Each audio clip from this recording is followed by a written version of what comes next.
Ras gitar toto. Meriah akap kami nembah man bandu. Kami si enggo ikunjungindu ku tanah karo endah. Banci ibegi kami ingan penundalan geluh kami. Emu Yesus juru selamat kami. Kamre surga nari ku tanah kita kami tanah karo endah. Guna nelamatkan kami. Wujri katakan kami ban kelengatindu kami. Emakandeskan kami mekuta kami endah sekali nari kubas tando. Gelah kamlah si jagaisa. Gelah kerinana lat-lat si ilat. Ulah sih ku tengah-tengah perpulungan si enggo itu busindo. Bagi pertutu kami Tuhan kami Yesus. Guna kuta si deban. Singgu kai tetap kendupe. Gelah laus kami kujah beritakan berita si meriah. Pe banlah Tuhan. Gelah itandai nakam. Gelah ia pe banci ersembah man bandu saja. Bujur Tuhan kami Yesus. Ijagain du kami ngasai kenduari. Ersemulih kami. Janah malam mati kami. Dan lid ingan penundalan kami. Janah lid kepastina. Maka lid surga. Tadi tadingkan kami Doni pekam menciptakan ca, sorga pekam menciptakan ca. Dua na jadi ingan kami. Wujud katakan kami ibas pengalami dosa. Si enggo ibre kenduman man kami sekala. Sembah kami Tuhan kami Yesus. Amin. Mari silanjutkan ngoge kisah para rasul. Kisah Rasul pasalnya berapa kita sudah ya? Iya, sampai kita pasal 20. Ini sudah masuk misi Paulus yang kedua, belum kah? Belum, ini pulang dia. Meninggalkan kota daerah penginjilannya ya.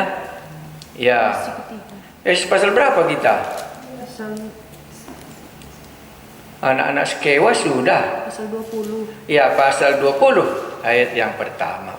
Misi ketiga.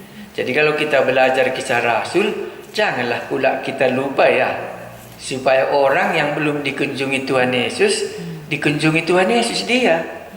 Itulah doa kita, supaya mereka juga mengenal juru selamatnya. Supaya mereka juga tahu bahwa Tuhan Yesus yang menciptakan dunia, dan Tuhan Yesus juga yang menciptakan surga. Dia mau supaya kita tinggal di dua tempat ini. Kewarganegaraan dunia dan kewarganegaraan surga.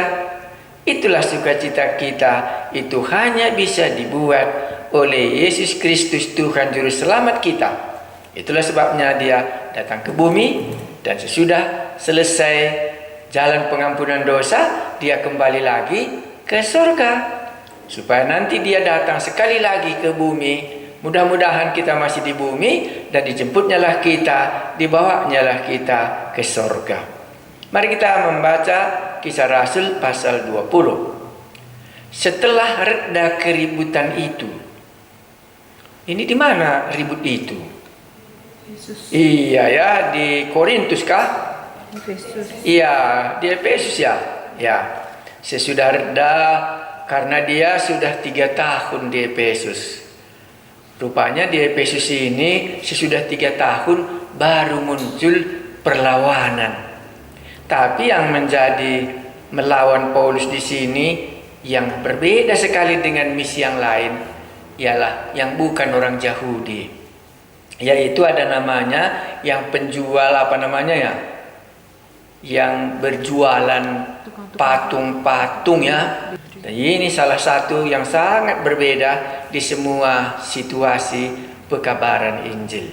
Sehingga Theophilus yang membaca surat ini, rupanya bukan saja orang Yahudi, tetapi juga orang-orang yang menyembah berhala pun bisa juga membuat Paulus harus meninggalkan kota Efesus, tetapi sesudah 3 tahun.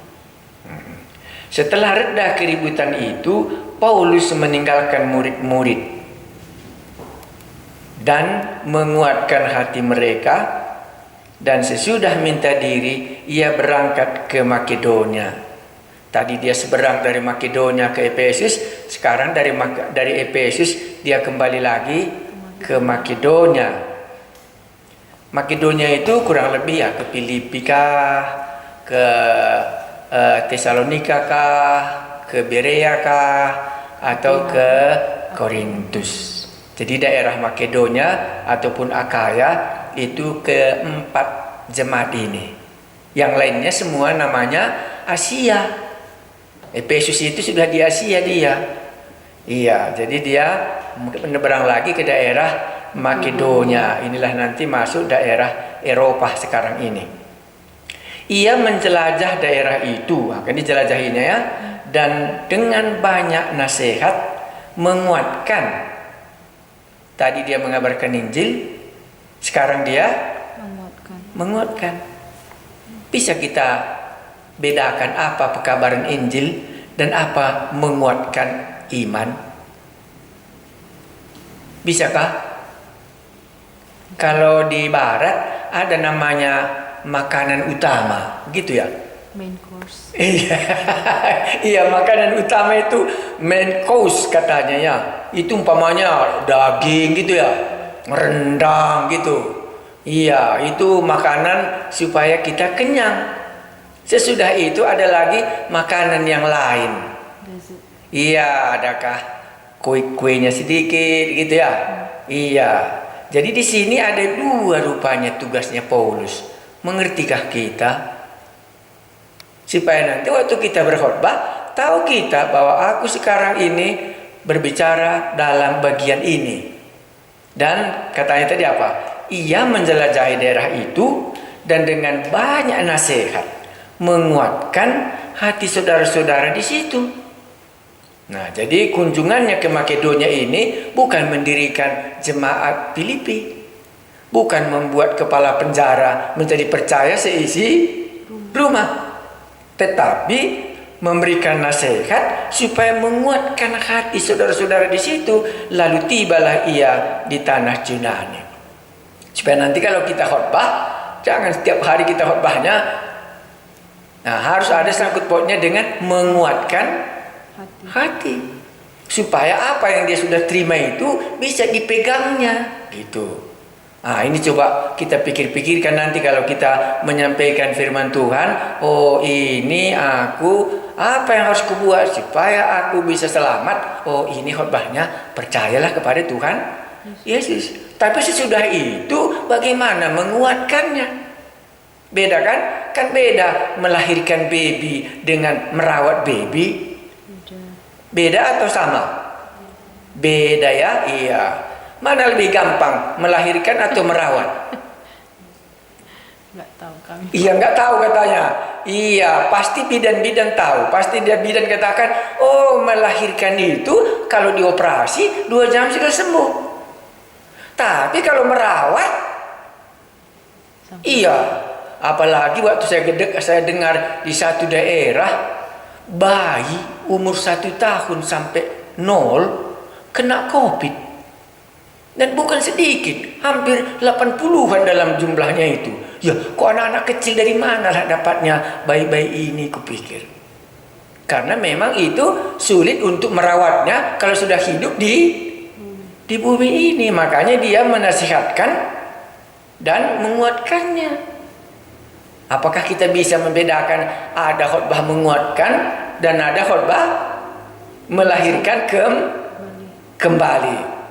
Ya, tapi kurasa iman kita langsung mengatakan melahirkan kembali itu, Pak, pekerjaan Roh Kudus. Tuhan membuka hatinya Lydia.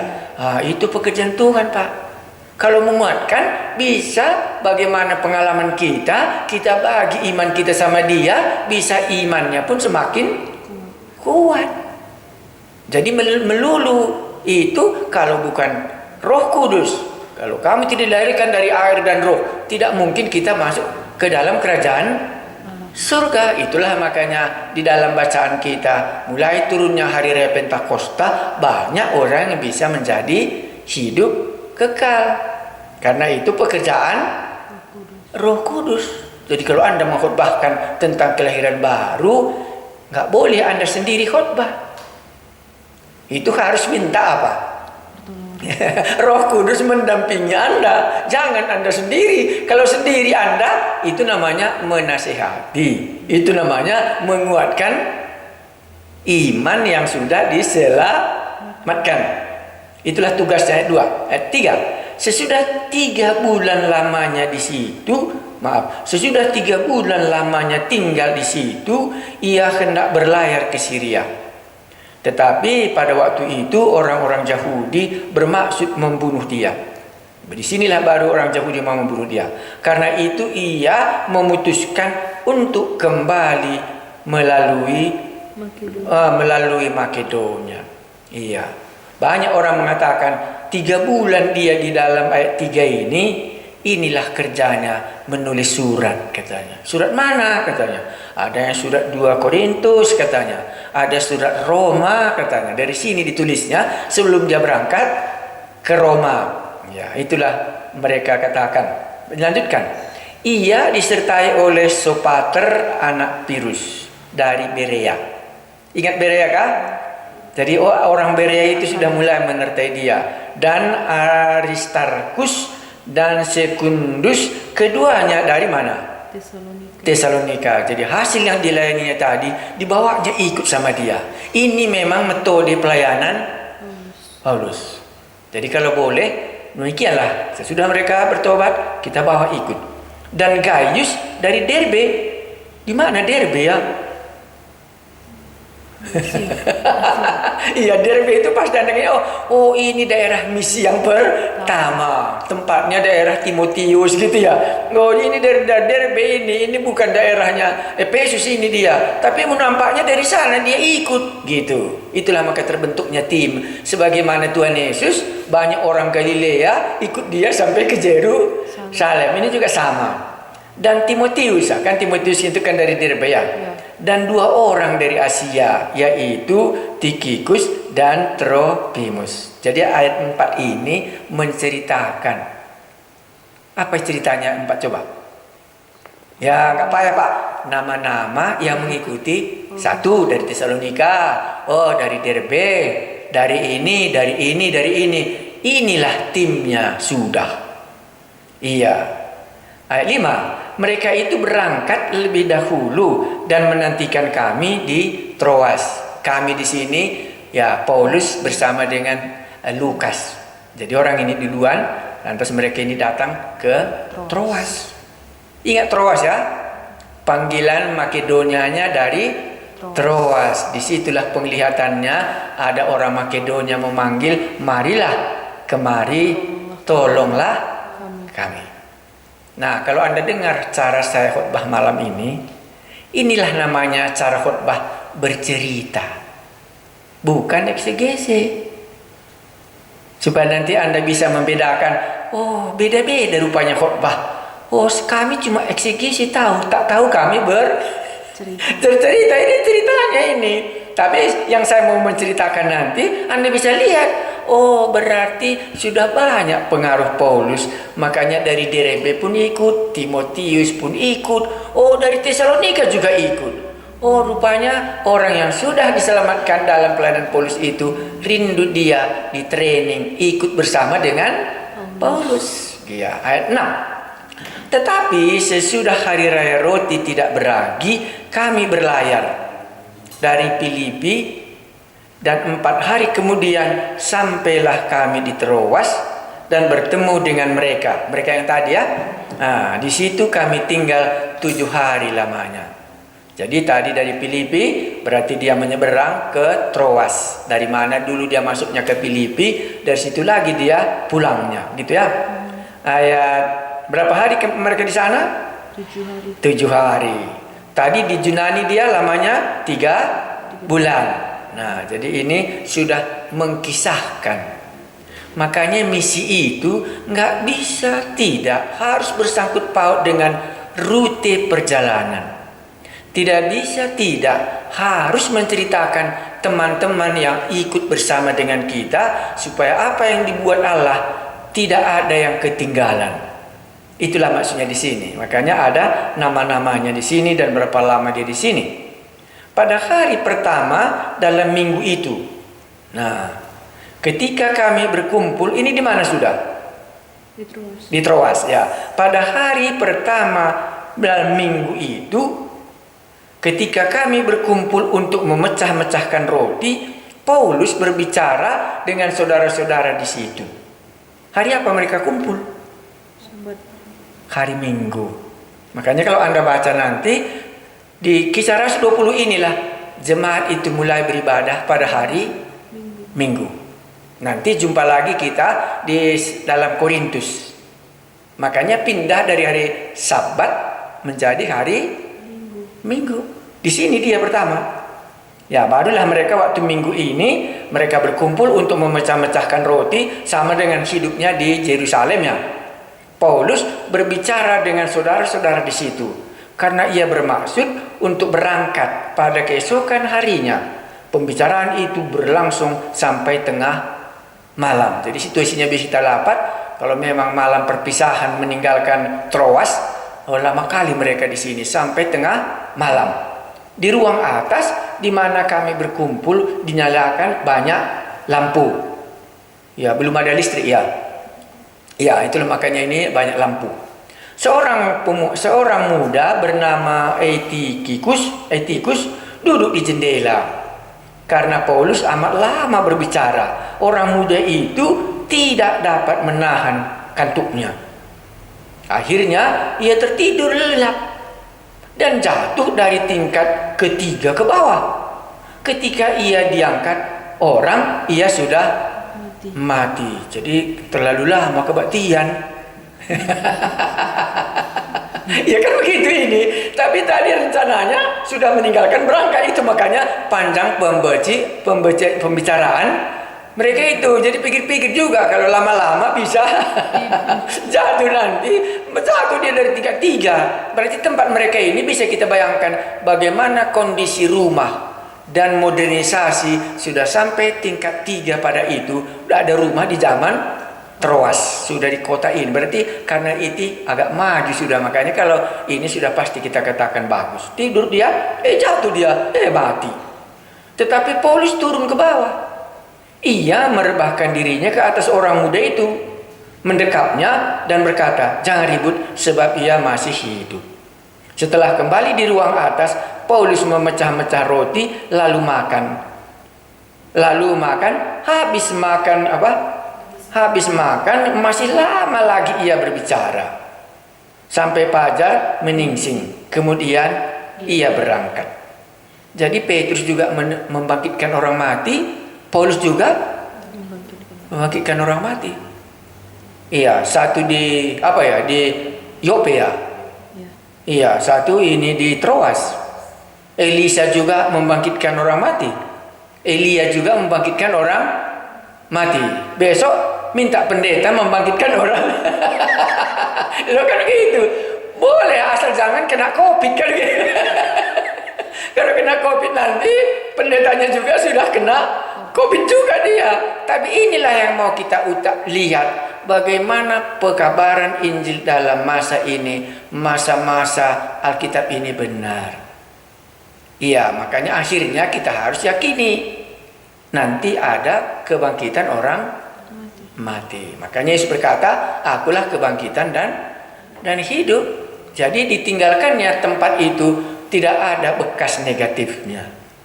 Iya kan begitu di sini. Iya, karena kedatangannya kan mau menjadi berkat ya. Ayat berapa sekarang? 11 atau 12 sudah? 12. Nah, sementara itu mereka mengantarkan orang muda itu hidup ke rumahnya dan mereka semua merasa sangat terhibur. Tidak ada bekas orang mudanya tadi ngantuk, sekarang dia sudah hidup kembali, diantarkan ke rumah. Terjadilah perpisahan. Paulus pun meninggalkan Troas dengan timnya. Iya, bekas pelayanan ditinggal ya. Saya berharap nanti Anda punya kesan waktu meninggalkan satu daerah pelayanan. Kalau saya khotbah ini, langsung saya ingat di mana saya to say goodbye di Sungai Mahakam di Datah Bilang, Kalimantan Timur. 2 jam dari Datah, 2 hari 2 malam dari Datah Bilang supaya sampai ke kota Samarinda. Waktu kami berangkat, saya lihat demikian, dikasih hadiah topi, dikasih rangsel mereka sebagaimana mereka orang Dayak Kenyah. To say goodbye, naik kapal, mereka pulang ke rumah, saya pun berjalan pulang. Pada waktu itu saya ingat saya sakit berat karena sudah 3 hari macetnya nggak berhenti-berhenti, dan di daerah itu nggak ada dokter. Jadi harus berangkat ke Samarinda itu 2 hari 2 malam. Bisa Anda bayangkan bagaimana jemaat ditinggal dan bagaimana berangkat sendirian. Hanya kebetulan yang punya kapal ini sama anaknya sendiri juga sakit, mau dibawanya ke dokter ke Samarinda. Dia tidak tahu bahwa saya sakit, hanya saya numpang dengan dia karena saya sudah di daerah itu kurasa beberapa lama. Sampai 1 semester SMP saya masih ngajar kelas 3 karena gurunya belum ada bisa mengajar. Saya mengajar menyelesaikan supaya mereka bisa ujian. Selesai ujian, saya katakan saya pun pulanglah. Apalagi sudah berdosa. Dosanya apa? Senang saya tinggal di Datah Bilang, tak mau pulang lagi ke tanah Karo. Iya, datanglah penyakit, barulah mengingatkan harus kembali ke tanah Karo. Karena di sana nampaknya saya suka. Apa suka? Rambutan banyak, babi hutan banyak. Hari Sabtu kami berburu, hari Minggu makan rame-rame. Setiap hari Minggu itu kami pesta. Dari satu rumah ke rumah yang lain, karena mereka pulang semua, baru dulong emas namanya di sana. Waktu itu masih bisa kami tahu, kamu dulong emas ya, ngambil emas gitu. Jadi hari Minggunya biasanya kami gereja Kemah Injil itu pesta namanya, makan sana, makan sini gitu semua. Nah, apalagi mereka sudah lama dengan saya, apalagi anak-anak SMP-nya banyak yang saya kenal, saya mengajar mereka. Jadi sudah mau tinggal di situ. Sudah lupa panggilan tanah Karo beberapa tahun yang lalu. Malamnya terlalu banyak makan durian sama makan rambutan sama daging mentahnya babi hutan. Ya nggak tahanlah perut ini. Saya kira perutku sudah seperti orang Dayak. Rupanya enggak. Perutnya masih perut kaban jahe. Tinggalnya di daerah hutan itu. Nah itulah makanya saya rasakan di sini. Bagaimana mereka berangkat. Mana tahu nanti Tuhan izinkan Anda berangkat ke suatu daerah dan harus berangkat karena sudah selesai pelayanan dalam beberapa waktu lamanya. Oh begini perasaan kita kalau baru pulang dari pelayanan dan meninggalkan mereka percaya sama Tuhan, nanti jumpa di sorga gitu ya. 13. Kami berangkat lebih dahulu ke kapal dan berlayar ke Asos, kan kota-kota ya, dengan maksud untuk menjemput Paulus di situ sesuai dengan pesannya. Sebab dia sendiri mau berjalan kaki melalui darat. Jadi anak buahnya naik kapal, rupanya dia jalan kaki. Ketika ia bertemu dengan kami di Asos, kami membawanya ke kapal, lalu melanjutkan pelayaran kami ke Mitilene. Dari situ kami terus berlayar, dan pada keesokan harinya kami berhadapan dengan Pulau Kios. Pada hari berikutnya kami menuju Samos, dan sehari kemudian tibalah kami di Miletus. Nah, Paulus telah memutuskan untuk tidak singgah di Efesus. Ya, itulah munculnya nanti pertemuan di Miletus. Paulus telah memutuskan untuk tidak singgah di Efesus. Alasannya supaya jangan habis waktunya di Asia. Sebab ia buru-buru agar jika mungkin ia telah berada di Yerusalem pada hari raya Pentakosta. Jadi dia mau mengejar perayaan supaya sampai maunya dia di hari raya Pentakosta sebelum apa? Makanya nggak mau lagi dia singgah ke Efesus. Bukan karena dia takut, karena kan sudah reda tadi ya. Jadi dia singgah lewat saja, dia masuk ke Miletus. Baru kita baca ayat 17, apa yang dibuat di Miletus. Ya, karena ini bukan lagi melayani tetapi menguatkan. Jadi tema kita pasal 20 ini semua hampir menguatkan. Perpisahan Paulus dengan para penatua di Efesus. Jadi Efesus penatua ini nanti dipanggilnya ke Miletus. Jadi Paulus bukan kembali ke Efesus. Karena Miletus itu kan tadi pelabuhan ya, jadi nggak jauh dari Efesus. Karena itu ia menyuruh semua orang dari Miletus ke Efesus dengan pesan supaya para penatua jemaat datang ke Miletus. Menyuruh seseorang. Ya? Menyuruh seorang. Ya. Saya baca sekali lagi. Karena itu ia menyuruh seorang dari Miletus ke Efesus dengan pesan supaya para penatua jemaat datang ke Miletus. Sesudah mereka datang, berkatalah ia kepada mereka, "Kamu tahu bagaimana aku hidup di antara kamu sejak hari pertama aku tiba di Asia. Dengan segala rendah hati aku melayani Tuhan. Dalam pelayanan itu aku banyak mencucurkan air mata dan banyak mengalami pencobaan dari pihak orang Yahudi yang mau membunuh aku. Sungguh pun demikian, aku tidak pernah melalaikan apa yang berguna bagi kamu. Semua kuberitakan dan kuajarkan kepada kamu, baik di muka umum maupun dalam perkumpulan-perkumpulan di rumah kamu. Aku senantiasa bersaksi kepada orang-orang Yahudi dan orang-orang Yunani supaya mereka bertobat kepada Allah dan percaya kepada Tuhan kita Yesus Kristus." Nah, ini namanya pidato perpisahan. Jadi kalau kita baca ini secara lebih dalam lagi, pidato perpisahan Paulus ada di sini. Ya, tadi waktu dia panjang berbicara itu tidak dibuat isinya, gitu ya.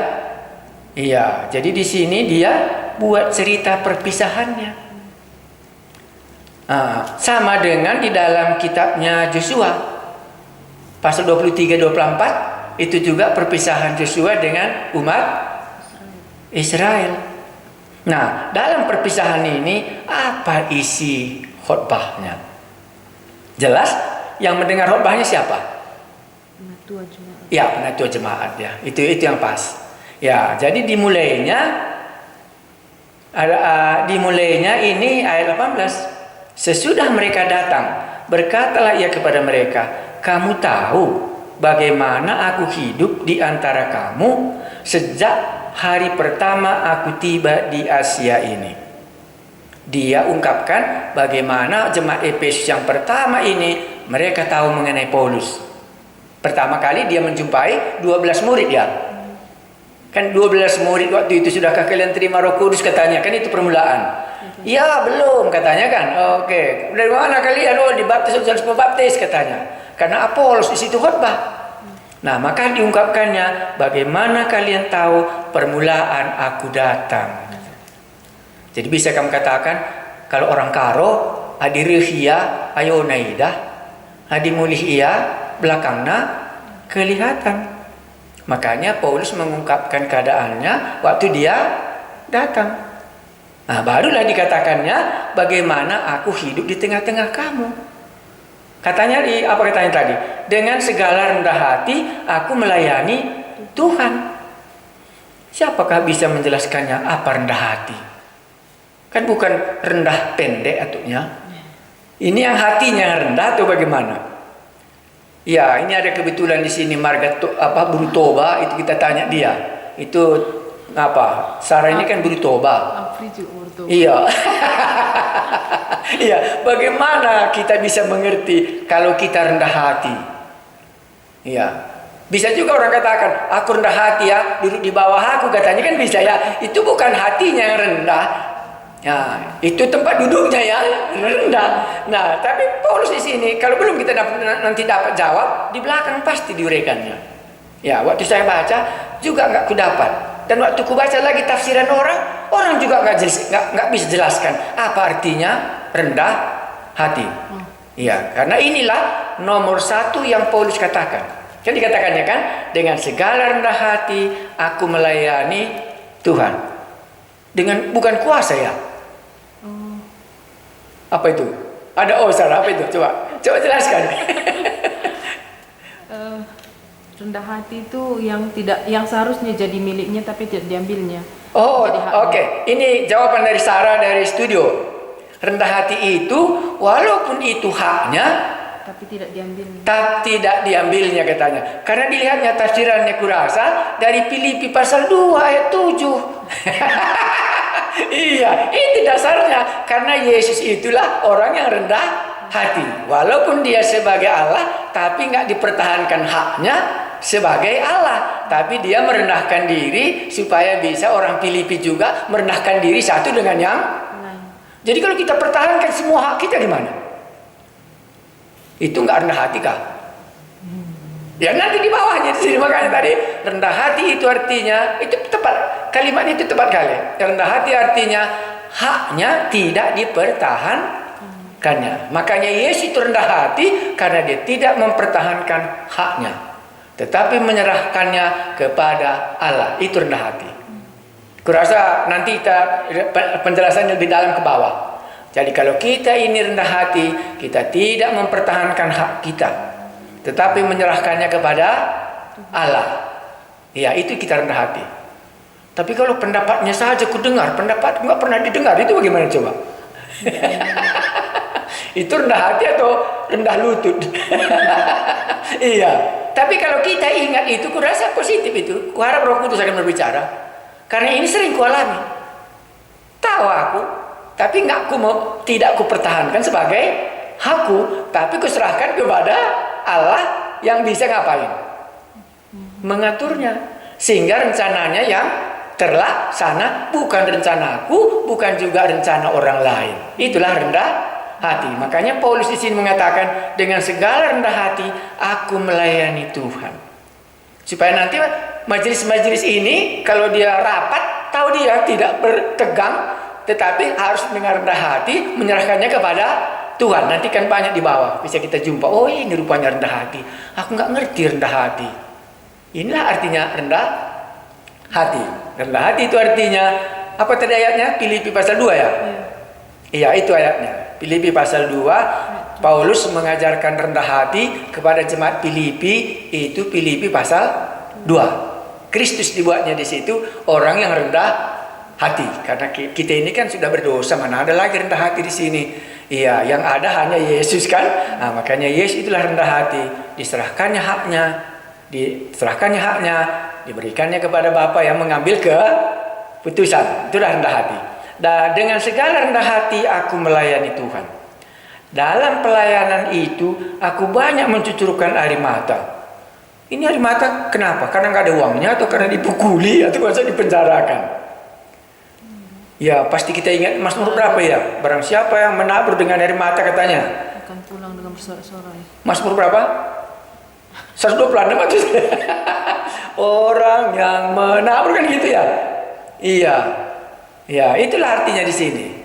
Tapi waktu saya baca, air mata di sini yang dimaksudkan katanya adalah menggumuli, seperti dia waktu di Athena kan. Dengan waktu kulihat patung-patungmu katanya, apa kata Paulus ya? Iya. Begitulah dia. Makanya air mata ya. Kami di studio ini kurasa semua ini sudah pernah mencucurkan air mata dalam pelayanan gitu ya. Atau karena dicubit mama baru kita. Iya. Bapak-bapak menangis kan gitu. Ini kan Pak Paulus ini yang berani kali menghadapi singa pun nggak pernah menangis dia. Di penjara di Filipi pun dipukuli pun nyanyi dia terus. Tapi menghadapi jemaat Efesus ini diberikannya lah dengan rendah hati, dengan mencucurkan air mata, dan banyak mengalami pencobaan. Dan dijelaskannya pencobaan dari mana? Dari pihak orang Yahudi yang mau membunuh aku. Ya, memang Paulus kemana-mana mau dibunuh. Menurut Anda kenapa? Tahukah? Kalau nggak tahu aku jawabnya. Karena dia memberikan hidup, makanya dia mau dibunuh.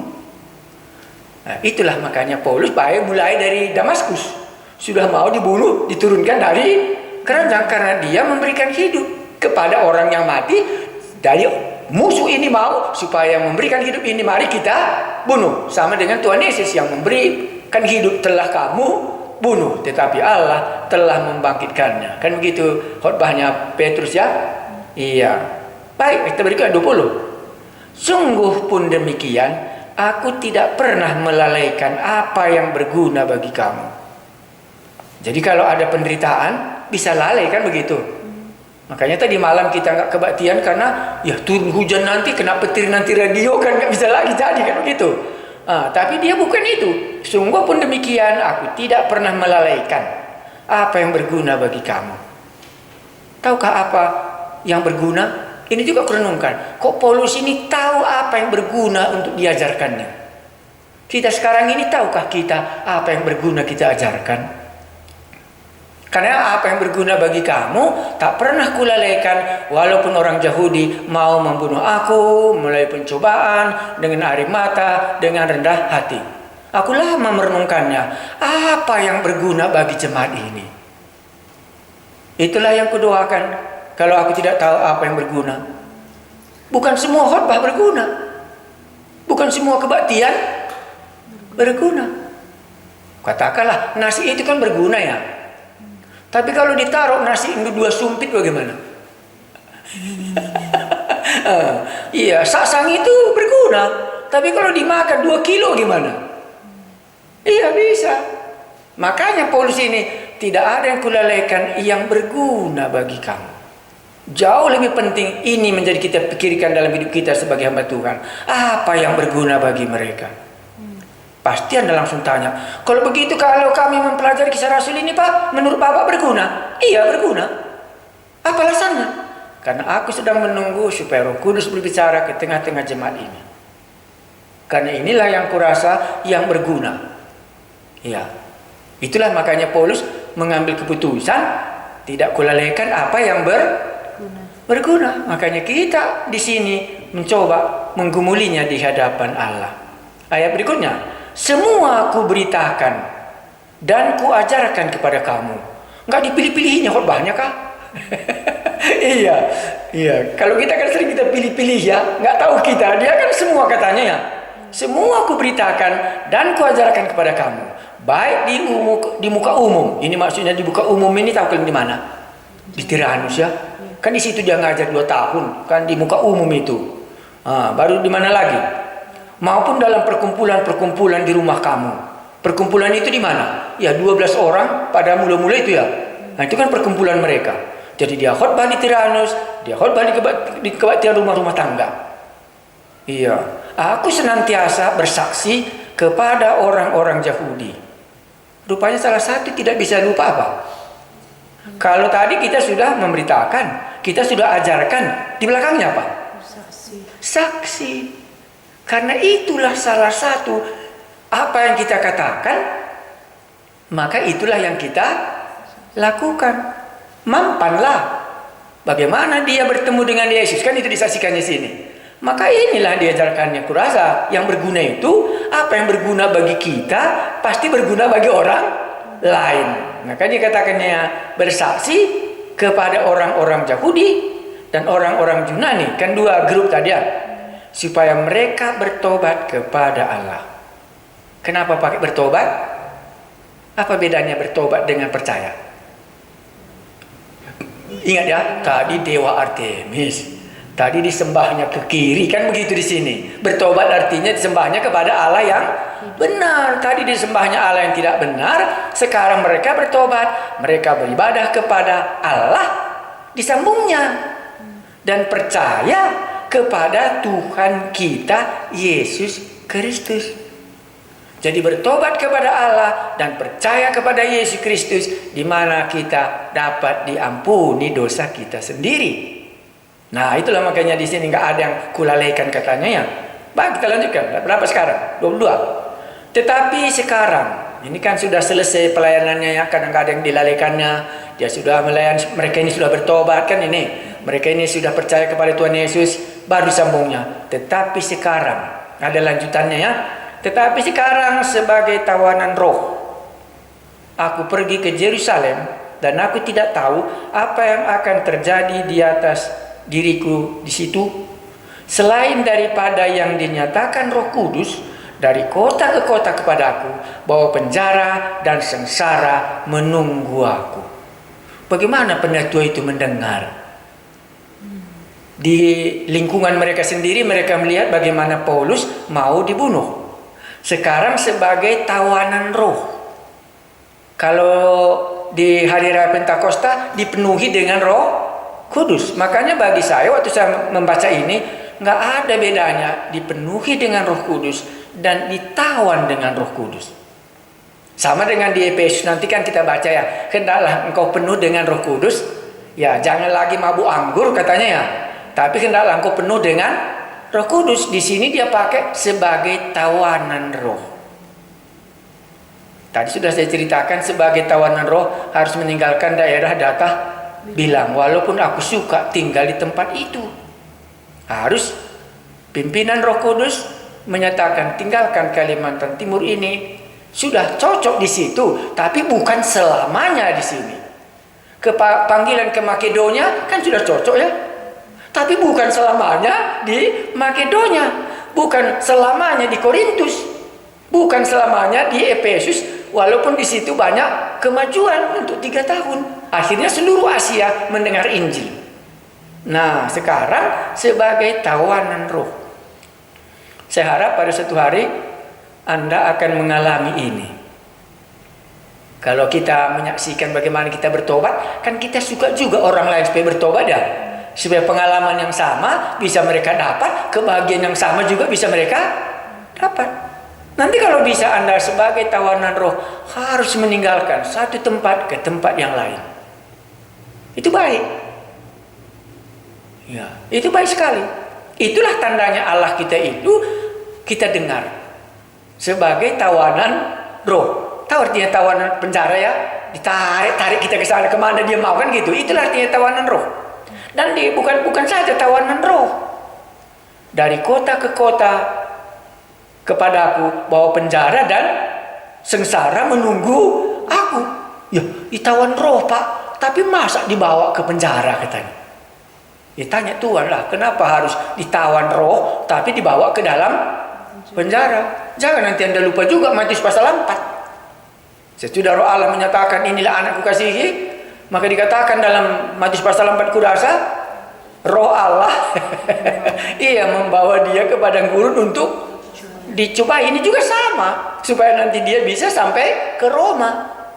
Iya, makanya di sini dikatakan tawanan roh, atau kita ini tawanan daging. Ku ingat juga baru-barusan ini siapa khotbah waktu itu, Roma pasal 12. Satria kurasa ya. Iya, ku ingat itu. Aku kalau khotbah orang ku ingat.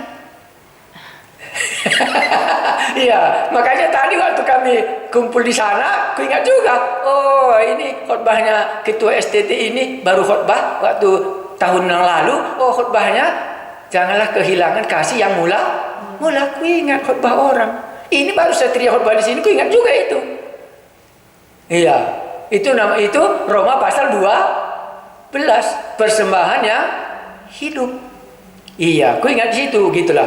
Makanya kalau berulang khotbah ku dengar, oh mungkin yang khotbah ini nggak didengarnya khotbah kawan yang tadi, makanya diulangi lagi khotbahnya. Ku pikir itu dalam kesanku. Kalau didengarnya tadi, oh jangan-jangan kawan ini khotbahnya cuma didengarnya, khotbah orang lain nggak didengarnya. Ya itulah kalau aku kan ku ingat itu. Oh ini khotbahnya sini, oh khotbahnya sini. Ku pikir ya. Nah di sini juga sama. Iya, sebagai tawanan Roh Kudus. Ya. Sama, nggak ada bedanya, dipenuhi dengan Roh Kudus. Dan Paulus sudah mengatakan hal itu, bahwa penjara dan sengsara menunggu aku. Nanti Anda ingat waktu Nabi Agabus bernubuat tentang ini. Nanti kembali lagi. Iya, ini yang punya ikat pinggang kata Agabus ya, bahwa nanti akan sampai di sana diikat katanya. Mereka semua jangan pergi katanya ya. Tapi Paulus katakan jangan ceritakan itu menghancurkan hatiku katanya kan begitu. Karena dia sudah baca. Dari dulu dia hidup di dalam Roh Kudus. Di sini dikasih tahunya kepada mereka supaya nanti jangan mereka kecewa kalau hal itu terjadi sesudah mereka berpisah. Ya, kita doakan supaya masing-masing kita dipimpin oleh Roh Kudus dalam hidup kita sesudah kita menjadi anak-anak Allah masing-masing. Bagaimana kita dipimpin oleh Roh Kudus?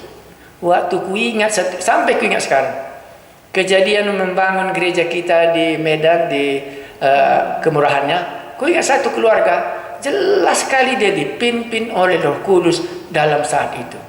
Dan sampai sekarang ku ingat, Bapak ini dulu pernah dipimpin Roh Kudus. Begini ceritanya dia sampai hari ini. Maka kita ini, kalau Roh Kudus memimpin Paulus dan dia berani berkata, Roh Kudus, dalam tawanan Roh Kudus, aku pergi ke Yerusalem dan aku tidak tahu apa yang akan terjadi di sana. Hanya dikatakan penjara dan sengsara menunggu aku. Ayat 24. Tetapi aku tidak menghiraukan nyawaku. Kan begitu dia. Kalau kita tahu mungkin lari kita ya, makanya nggak jadi kita dikasih tahu. Nah, tetapi aku tidak menghiraukan nyawaku sedikit pun. Asal saja aku dapat mencapai garis akhir dan menyelesaikan pelayanan yang ditugaskan oleh Tuhan Yesus kepadaku untuk memberi kesaksian tentang Injil kasih karunia Allah. Apa tugas misinya? Menceritakan kasih karunia Allah. Tidak boleh lupa. Inilah yang harus dicapai di dalam garis akhirnya selalu bisa selesai. Maka Paulus inilah menganggap hamba Tuhan itu seorang atlet yang sampai ke garis akhir. Maka Paulus tidak pernah sanksi akan mendapat mahkota kemuliaan. Di situ bedanya iman kita. Iya, ayat 25. Dan sekarang aku tahu bahwa kamu tidak akan melihat mukaku lagi, kamu sekalian yang telah kukunjungi untuk memberitakan kerajaan Allah. Ya, mungkin ada pikiran Paulus, mungkin aku tidak kembali lagi kalau sebagai tawanan roh, nanti aku akan penjara dan sengsara menunggu aku, tidak mungkin lagi aku ke Efesus. Tapi ada sebagian penafsir, mungkin nanti Paulus kembali. Tapi sebagian katakan mungkin juga dia tidak kembali lagi. Ayat 26. Sebab itu pada hari ini aku bersaksi kepada kamu bahwa aku bersih, tidak bersalah terhadap siapapun yang akan binasa. Jadi dia bukan saja memikirkan supaya orang diselamatkan, tetapi supaya jangan dia bersalah kepada orang-orang yang masuk ke neraka nanti. Karena dia kan tahu, kita kan sudah belajar Yeskel 33 ya. Kalau orang jahat tidak kau peringatkan katanya ya. Nanti kutuntut darahnya daripadamu kalau engkau tidak menyatakannya. Jadi dalam dia dua kategori ini. Tidak menyelamatkan tapi menyatakan aku tidak bersalah lagi karena aku sudah kuberitahu sama kamu. Ya makanya dia bersih, tidak bersalah terhadap siapapun yang akan binasa. Jadi bisakah Anda bayangkan nanti kalau kita nggak mengabarkan Injil kepada enam guru kita, amang guru kita, bapak tua kita, kita di sorga, nanti bapak tua kita di neraka dituntut kita. Oh itu anakku itu kata. Anakmu bagaimana kata Tuhan? Iya anakku itu kata. Nggak dikasih tahu sama kau apa-apa kata. Enggak kata. Kenapa kau nggak kasih tahu sama bapak tua itu katanya nanti di sorga? Kan dipersalahkan kita. Kamu sudah diselamatkan tapi nggak kau ceritakan katanya. Itu maksud Paulus di sini. Maka dia senantiasa aku berhutang Injil katanya ya. Karena dia sudah dapat Injil. Iya, gitulah dia. Ayat berapa sekarang? 27. Sebab aku tidak lalai memberitakan seluruh maksud Allah kepada kamu. Karena itu, sekarang sudah masuk di ayat 28. Karena itu jagalah dirimu. Ini kepada penatua. Jadi ini peringatan kepada kita hari ini. Karena itu jagalah dirimu dan jagalah seluruh kawanan. Karena kamulah yang ditetapkan Roh Kudus menjadi penilik untuk mengembalakan jemaat Allah yang diperolehnya dengan darah anaknya sendiri. Tapi sebelum kita jauh, karakter Paulus yang manakah Anda miliki di sini? Rendah hati, kurasa rendah hatinya semua. Apalagi orang Karo kan rendah hati kali. Iya. Karena bahasanya pun halus. Kalau bahasa Toba kan agak sedikit agak terlalu kali enak kupingnya. Makanya kita ini bagus rendah hati kita. Apalagi coba yuk. Inilah karakter yang dimiliki. Maka hasilnya juga mencapai sasaran. Iya, baru dikatakannya sekarang jagalah dirimu dan jagalah seluruh kawanan. Karena kamulah yang ditetapkan Roh Kudus menjadi penilik. Penilik itu menjaga datang musuh ya, penilik ini. Overseers namanya. Iya, penilik. Untuk mengembalakan jemaat Allah yang diperolehnya dengan darah anaknya sendiri. Jadi jemaat ini adalah diperoleh oleh Yesus, oleh Allah, oleh darahnya sendiri. Baru 29. Aku tahu bahwa sesudah aku pergi, serigala-serigala yang ganas akan masuk ke tengah-tengah kamu dan tidak akan menyayangkan kawanan ini. Seperti dia bernubuat, mungkin aku tidak kembali lagi.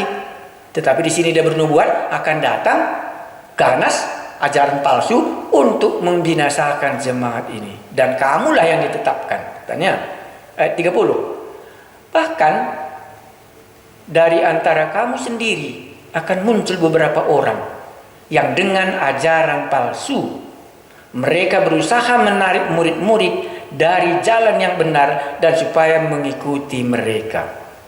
Ini ajarannya. Ditarik dari jalan yang benar dan mengikuti ajarannya sendiri. Iya. Ayat 31. Sebab itu berjaga-jagalah dan ingatlah bahwa aku 3 tahun lamanya siang malam dengan tiada berhenti-hentinya menasihati kamu masing-masing dengan mencucurkan air mata. Di sini air mata artinya nggak ada kesanggupannya, hanya menyerahkannya siang malam kali dia menasihati mereka. 32. Dan sekarang aku menyerahkan kamu kepada Tuhan, situ arahnya, dan kepada firman kasih karunia-Nya yang berkuasa membangun kamu dan menganugerahkan kepada kamu bagian yang ditentukan bagi semua orang yang telah dikuduskannya. Perak atau emas atau pakaian tidak pernah aku ingini dari siapapun juga. Ini motivasi hamba Tuhan yang benar. Lihat saja terhadap duit. Emas dan perak tak ada kusukai dari kamu. Ayat 34. Kamu sendiri tahu bahwa dengan tanganku sendiri aku telah bekerja untuk memenuhi keperluanku dan keperluan kawan-kawan seperjalananku. Ingat Priscilla dan Aquila, kawan kerja satu tenda dan 3 tahun di Efesus. Paulus tidak ditanggung jemaat Efesus. Inilah kualitas. Bukan salah kita terima gaji dari jemaat. Ya, tetapi inilah kualitasnya. Makanya kualitas menentukan hasil. Iya, makanya dia berusaha bekerja supaya tidak menjadi tanggungan mereka sendiri.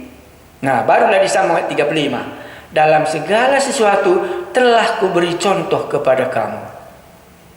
Ini bagus sekali kita merenungkannya. Jadi hidup kita bukan saja khotbah, bukan saja menderita, bukan saja air mata, bukan saja rendah hati, bukan saja tidak mengingini uang dari jemaat kita, tetapi memberi contoh.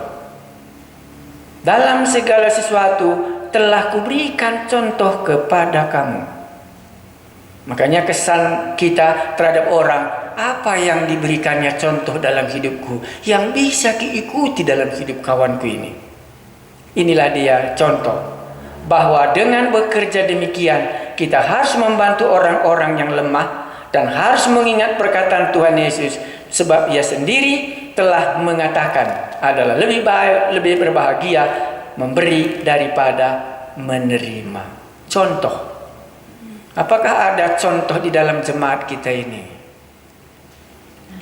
Aku masih rindu kalau kurasa kesaksian aku menjadi contoh di rongrong, umumnya bagaimanapun aku berusaha menyingkir. Tuhan, aku tidak mau dirongrong oleh situasi ini. Aku tetap mau supaya kalau aku nanti pergi, mereka ingat ada contoh yang dulu. Ya, karena aku ada juga contoh yang kuikuti. Setiap kali dia ngajar, itu memberikan memori bagi aku. Inilah yang dekat hidupnya dengan Allah. Karena bagaimanapun bisa menjadi contoh, pasti adalah bagaimana dekatnya orang ini dengan Allah yang harus kucontohi dalam hidupnya, dalam semua perkataannya, dalam semua mengenai uang, dalam semua ini, dalam semua cucuran air mata, dalam merendahkan hati. Bisakah aku dicontoh oleh jemaatku ini? Ini kan majelis ya. Yang paling sulit adalah majelis dengan pendeta, itu yang paling sulit. Tapi di sini Paulus berani berkata, aku telah memberikan contoh kepadamu, hei semua majelisku. Kan gitu di sini. Iya, makanya ini menjadi contoh antara Paulus dan majelisnya. Maka bolehkah kita, bolehkah saya, itu lebih to the point, menjadi contoh di tengah-tengah gereja perjanjiannya ini? Dalam hal apakah? Makanya kalau kurasa nggak sanggup lagi aku menjadi contoh, kadang-kadang lebih baik tidak kuambil pelayanan ini supaya jangan nanti runtuh. Iya, jadi memberi contoh. Ya, ayat 36. Sesudah mengucapkan kata-kata itu, Paulus berlutut dan berdoa bersama-sama dengan mereka semua. Ini caranya berdoa. Maka menangislah mereka semua terseduh-seduh, dan sambil memeluk Paulus, mereka berulang-ulang mencium dia. Mereka sangat berduka cita, terlebih-lebih karena ia berkata bahwa mereka tidak akan melihat mukanya lagi. Lalu mereka mengantar dia ke kapal. Komentar tafsiran perpisahan yang menenangkan, seperti Paulus berangkat ke sorga, jemaatnya masih di bumi. Mereka semua menangis. Perpisahan yang sangat menenangkan. Maka perjalanan kalau kita melayani satu jemaat, mana tahu nanti ada di antara murid-murid STT ini melayani satu jemaat, dan waktu kita meninggalkan jemaat itu terjadi hal yang demikian. Inilah sukacita yang paling besar di hadapan Allah dan di hadapan manusia, daripada kita sebagai gembala diusir orang, tidak disukai oleh jemaat lagi. Itu menyakitkan kali. Apalagi Paulus di sini selama 3 tahun. Makanya aku ingat jemaat-jemaat yang kutinggalkan gitu ya. Kan kami banyak kali meninggalkan jemaat. Ya, sampai hari ini masih kuingat, dibawanya ke restoran, makan di sini, ceritanya begini, khotbah lagi. Sangat menenangkan waktu kami meninggalkan jemaat-jemaat yang sudah kita layani. Makanya di sini waktu ku baca, mereka sangat berduka cita, lebih-lebih karena ia katakan bahwa mereka tidak akan melihat mukanya lagi, lalu mereka mengantar dia ke kapal to say goodbye. 3 tahun sudah bersama-sama dengan Paulus. Inilah kesan kita dalam Paulus 3 tahun di Efesus dan pelayanan Paulus, dan dia mengungkapkan karakter hamba Tuhannya. Sejauh mana karakter kita bisa kita capai? Siapa yang bisa menjadi contoh yang Anda lihat di tengah-tengah jemaat ini? Tirulah dia. Yang tidak bisa Anda tiru, tinggalkanlah. Karena bagaimanapun sebagai tawanan roh, masing-masing kita akan menyelesaikan tugas yang Tuhan Yesus sudah berikan kepada kita masing-masing. Mari kita berdoa. Kami mengucap syukur buat cerita to say goodbye dalam cerita Paulus meninggalkan jemaat Efesus 3 tahun lamanya. Dengan begitu baik dia bisa menjadi contoh. Kami semua menjadi orang yang percaya. Buatlah kami menjadi contoh kepada teman kami yang lain, supaya karakter kami sebagai murid Yesus semakin hari semakin menyerupai Yesus dengan rendah hati. Dan waktu berpisah satu dengan yang lain, ada kesan yang menenangkan. Terima kasih Tuhan kami Yesus, buatlah kami sebagai tawanan roh, sebagai hamba-hambamu, dan sebagai jemaat, supaya kami dipimpin oleh Roh Kudus di dalam hidup ini. Terima kasih Tuhan kami Yesus, kepadamu-lah kami mengucap syukur, kalau boleh kami menjadi orang yang percaya. Amin.